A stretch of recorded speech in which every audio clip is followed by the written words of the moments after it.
Well guys, guess what? It's another F150 video!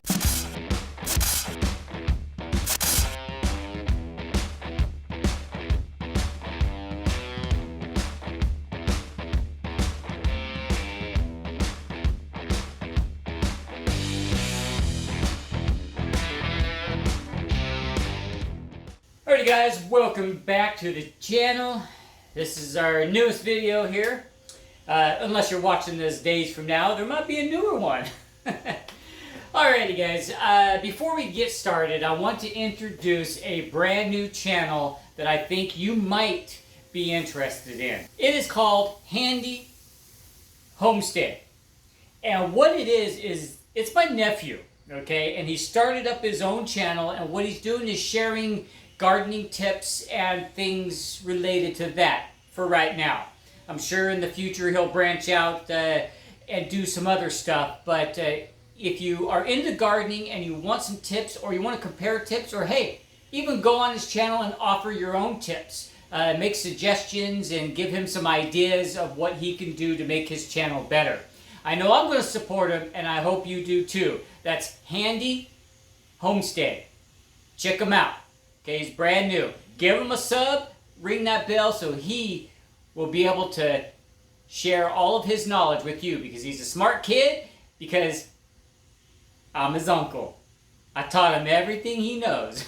Shut up! Alrighty guys, we have a wonderful show for you today. Introducing Natasha. Where the hell did that come from? No, guys, don't shut your phone off. That is not what we're going to show you today, okay? As you can see right behind me is my F150, okay? I torture the living shit out of this thing. I've ripped pieces off of it. I've cracked my tail lenses. I've done everything I can to this truck except for run it off a cliff. Some people might even say it's an F-150, so all it's good for is running off a cliff. But I love my F-150. This is my second one. My 2006, my wife rolled. I loved it. It was a workhorse just like this baby right here. And what we're going to do today is we're going to make it even better. Because anybody that follows my channel knows 100% that I haul some shit with this. Okay, you know it. I haul some shit. So what I'm going to do is I'm going to reinforce the springs in the back of the truck so that I can haul more weight.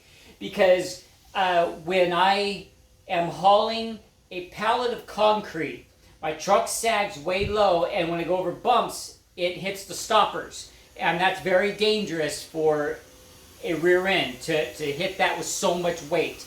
So I bought some, they call them spring helpers, and I'm going to install them, and I'm going to take you along on the experience with me. Now this is my first time doing this kind of thing, so we'll get under there, we'll evaluate what's under there and how these are supposed to go on. Follow me in. Alrighty folks, here's the underneath of my truck. Looking pretty good, very little rust. Got some rust up in here, very light rust. The tow hitch is still in great shape. Very little rust, if you want to call it rust. And here we go. Here's the springs right here. They're worn out. Even right now, my rear end at times sags a little lower than my front end. So that's something we need to change. So the springs that I got are supposed to go on top of the spring here, and then bolt down with some U-bolts and some brackets. So let me get it out of the box, and we'll be right back. As you can see, there's my, where is it? There's my stoppers, and that's what's been hitting my axle. And the reason why it's so dangerous to really impact on the stoppers is because if you have more weight than your truck can handle, and it's pushing down on here, and you're going over bumps, and when you hit that, it's going to stopper. It's going to stop your axle, but your wheel might keep going, and you might get a bent rear end, broken axles, you name it. Anything could happen to this rear end when you're carrying more load than you're able to. I carry some big loads. All right, so let me grab the box out of the back of the truck and let's get started on this bitch. All righty, fellas, well, here it is. Here are the springs, and they seem pretty durable. I tell you, man, they're pretty rock solid. We got 2 of them. Go figure. We got 2. And here are the brackets. Now, in the advertisement, these look kind of shitty. I'm not gonna lie. They look very weak, very small. I'm still a little worried about this right here. That is what's going to hold the spring to the other ones. What we're going to do is we're going to go ahead and get out the instructions. And we are going to go ahead and read the instructions, make sure that we know how to load these right, so that when we put the pallet of concrete in, see, I got my pallet to return to Lowe's, and I'm going to have another pallet of concrete set in here, and I'm not going to post this video until I have that footage at the end so that you can see exactly how it did. Now, I'm going to tell you already, okay? Of course, I don't have a before picture. I do of my 2006, but that just defeats the purpose. When I get a pallet, this is just above my tire right there. That's how far it squats, okay? So, after a little bit of review, I'm going to get one on, set up there and everything, and then I'm going to take a moment and turn the camera back on, and I'm going to show you what it looks like before I start tightening them down. Be right back, guys. Be the Flash. Okay, guys, before I continue, I forgot to show you the label. This is the product that we are installing on our truck today, okay?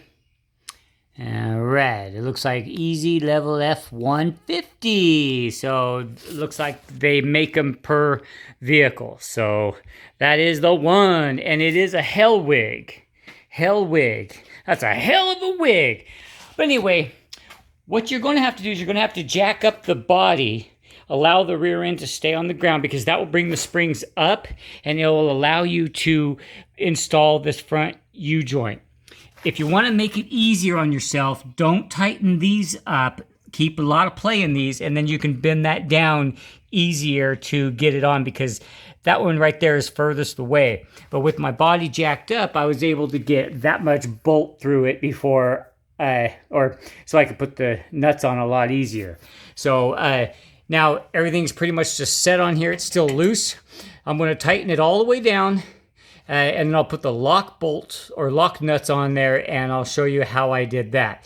And I was reading that you can leave these untensioned or tighten them up for max support, and that's what we're going to do. We're going to get the most weight support out of this truck.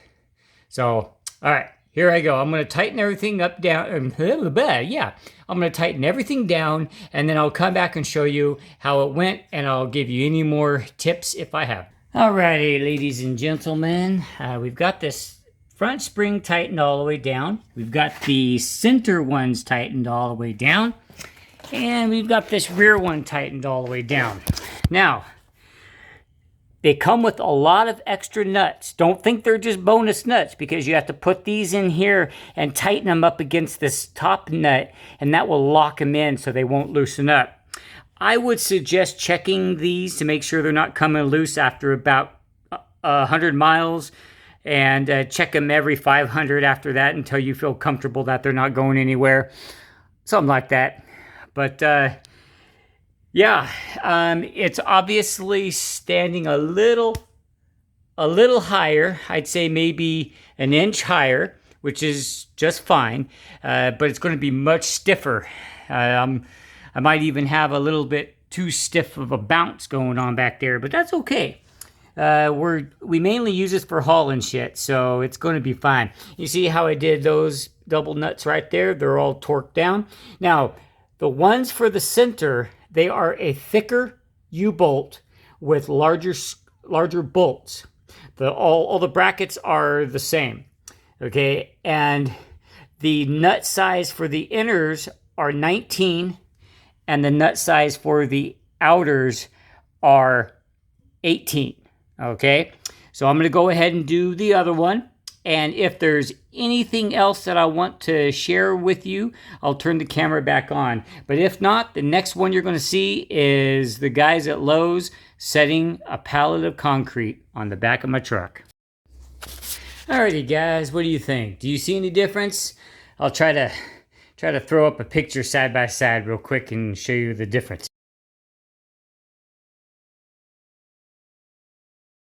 If you can see the difference, then that is really good. The only thing that I have to add to this is when you put the springs on, the new springs, and you can see them sitting right there, they're on. The long side goes toward the back of the car, and that's because there is one lower spring that comes out shorter in the front than it does in the back. So the longer side has to go back behind that last spring that goes under the whole thing. So, alrighty guys, well, that's going to wrap it up for this portion, but stay tuned. Well, alrighty guys, I said I was going to show you as Lowe's was putting this pallet of concrete on the truck. Unbelievable, when I want to record something, they come out super fast and get the pallet in the truck before I even realize, oh, I was supposed to record this. Well, it still sagged way low. It sags about the same that it did before I put those spring helpers on. But one thing I did notice is the ride is much better. I have way more smoother of a play in the suspension that's remaining. I'm probably about that far away from the stop guards, bump stop. I almost said bump stock. You know what I mean, those rubber things that hit the suspension when you go too far. Well, I got much better of a play. I did hit bottom on a big bump, but I was going a little faster to see exactly what it did. It did hit, but it's not as much as it did before, okay? So, did these springs help? Yes. Are they worth the $200 I paid for them? Yes, because with the water tank I had on here, I could tell definitely it was so much better. Now I need to get some new shocks for the back. Once I get new shocks, I think the ride would be even better because I think the shocks are blown out. But the ride is stiffer. It's more fluid. It's not just like this. You know what I mean? It's kind of hard to explain. But definitely worth the money, worth the time to put on there. And I tell you what, I'm going to be putting them to use because I got another pallet or two of concrete to do. And just in case you're curious, what I'm doing with this pallet of concrete rebar is I'm filling the voids in my my foundation wall.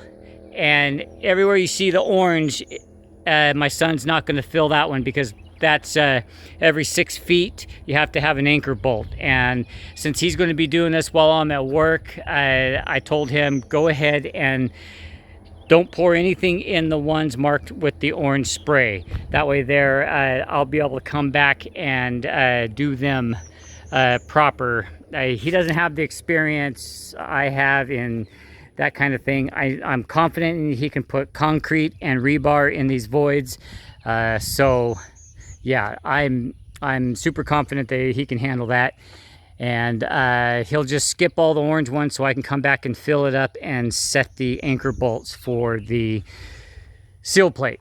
We're getting there, guys. Once the seal plate's on, then we'll start doing the center beams. Again, we're going to have 3 main beams across here, and then we're going to have 3 going across this way just to give it some more side-to-side support, just to hold everything in place. You don't want your house wobbling in the wind, do you? Alrighty, guys. That's going to be it for today's video. Thank you very much for tuning in. If you want to see more of what we're doing here, definitely subscribe, ring the bell, and all that stuff so you know when the next time we post a video. Until next time, guys, stay safe, stay free. Get your work done. No one else will. Boy, do I know that.